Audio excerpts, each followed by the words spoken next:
2 years and still no answers as to how the Goshen Police Department let drugs and $18,000 in cash slip out of the evidence room. We have the AG's case file. In it are lie detector results from 2 Goshen cops. Test, both officers failed. Now, investigators inside the Hamilton County Sheriff's Office are reinvestigating, trying to figure out what happened. It started as a traffic stop along Highway 28 that led back to a Goshen home. Inside, Goshen police found 10 grand in cash and money orders, pills, drugs, paraphernalia, and 2 people they looked to charge. But more than 4 years later, Goshen police never filed a single charge. What happened when they were finished investigating on scene that night? They let us go. No arrest? No arrest. Nobody got arrested. Ashley Miller's listed as a suspect in the case, but says she was not the target of the investigation. The man she was with, Miller says, was the one agents were after. It's the largest money case of the 26 cases with missing cash from inside Goshen PD.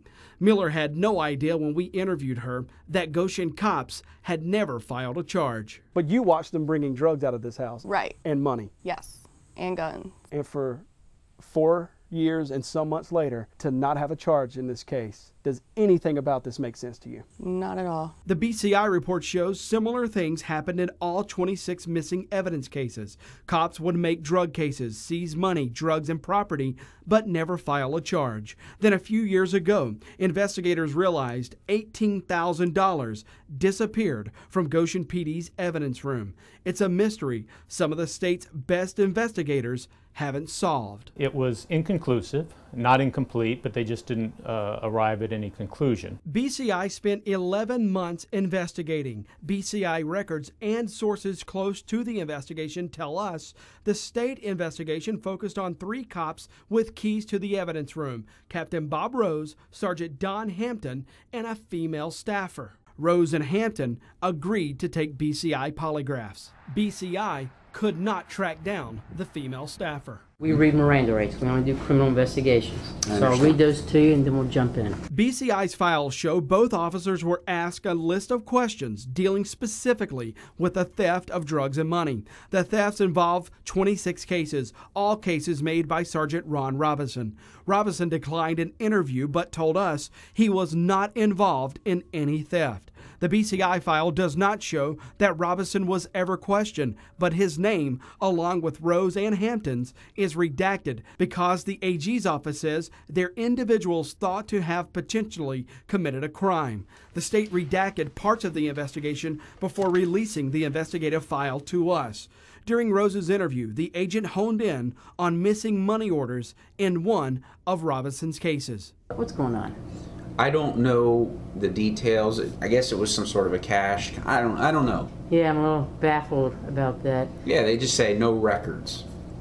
Okay, whatever. Yeah. I don't get it. The file shows BCI determined both officers were deceptive. Sergeant Hampton declined an interview with Fox 19, but in an email told us he questioned the credibility of the BCI results. Hampton also told Fox 19 he and Rose later passed independent lie detector tests. Rose declined multiple interview requests, so we found him at headquarters to have him explain the polygraph results. Captain Rose? Sir, can we talk to you about this BCI investigation?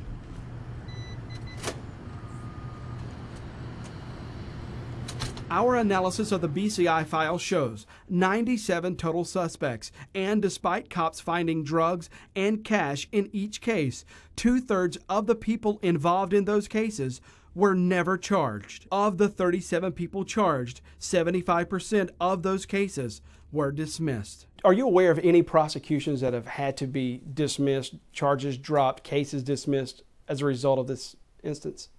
No.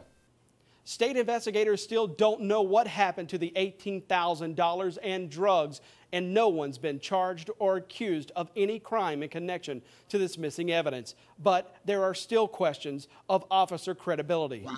I'd have a problem with those officers. I think I would probably certainly look at some type of administrative action, as in lose your job. Both officers are still on the force, and the state investigation is getting a second look. That's coming up next. in the second part of our Goshen Police Evidence investigation.